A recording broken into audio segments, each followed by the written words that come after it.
Trigger warning. Dear Bertie Lee, this is an unsent letter to an abuser. I was still in high school when we met, 17 to be exact. I thought it would be cool to date someone a little older. I should have known better. I didn't like to drink, but felt I had no choice, so I did so I could impress you. I should have seen that as a red flag of lowering myself to fit into your standards. Entering into my senior year of high school, I had a falling out with my family, well, my stepmother to be exact, and knew I wouldn't graduate high school if I stayed. So at 17, I chose to move in with you and your family. Even though deep down I felt something was not right, once I moved in, my life was completely turned upside down. I witnessed numerous times adult members of your family who were physically abusive to others that led to the cops being called and me having to move out. I should have left even with all the red flags, but I didn't. I was so naive to believe that this person I love and who says they love me too could do the same thing.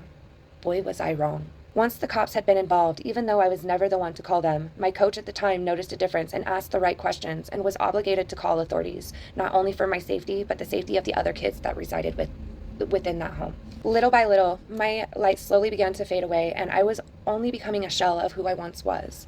I was being controlled in a mentally and physically abusive situation. I was manipulated to believe that you wouldn't hurt me again, but it was a constant emotional roller coaster built off lies and fear. I was not allowed to have friends outside of your family. I was also slowly segregated away from my own family. All of my belongings were destroyed out of drunken anger fits, to include most of my work clothes. The fits of anger were so bad that the neighbors ended up calling the police, arresting you after witnessing you drag my naked, battered body from a destroyed bathroom through broken glass of a sliding glass door that you broke from the outside in.